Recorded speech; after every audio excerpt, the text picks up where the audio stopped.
আজকে শাশুড়ি মা তার মেয়ে শ্বশুর বাড়িতে দাওয়াত দিয়েছে, ওই জন্য সকাল সকাল ঘুম থেকে উঠে শাশুড়ি বৌমা মিলে কাজে লেগে পড়ছে। এদিকে চোয়ের বাচ্চা নিয়েছিলাম প্রায় 10টার মতো, ওগুলোকে বের করে মুড়ি ভিজিয়ে খেতে দিয়ে দিলাম। কি কিউট না চোয়ের বাচ্চাগুলো। শাশুড়ি বৌমা মিলে রসুন পেঁয়াজও ছেলে নিলাম। সারাদিন রান্না আছে, অনেকটা রসুন পেঁয়াজের প্রয়োজন।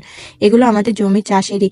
একটা মিষ্টি কুমড়া একটুখানি নষ্ট হয়ে গেল, সেটা কেটে কুটে নিলাম, নিয়ে সবজি খিচুড়ি বসিয়ে দিলাম ডাউল মিক্স করে। তো জোর চলে এক চুলা ফাঁকাই যাবে, যেহেতু রান্না করতে হবে, ওই জন্য কালার ডাউলটা আরেক চুলায় সিদ্ধ বসিয়ে দিলাম। খিচুড়িটা হওয়ার পরে একটু মসুর ডালের বড়াও করলাম খিচুড়ির সঙ্গে খাওয়ার জন্য। কালার ডাউলটা বাগার দিয়ে খেতে বসে পড়লাম। এখানে খিচুড়ি, ঘি আর ডাউলের বড়া।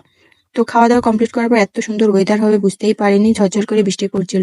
এদিকে রান্না বসিয়ে দিলাম, প্রায় 2.5 কেজি মতো মাংস বসিয়ে দিচ্ছি। তারপর রুটি বানিয়ে নিলাম। অনেকটা রুটি বানিয়ে ওটা নষ্ট হয়ে গেছিলো বৃষ্টিতে, উঠানটা ঝাড়ু দিয়ে আমার হাজবেন্ডকে পানি আনতে দিয়ে দিলাম।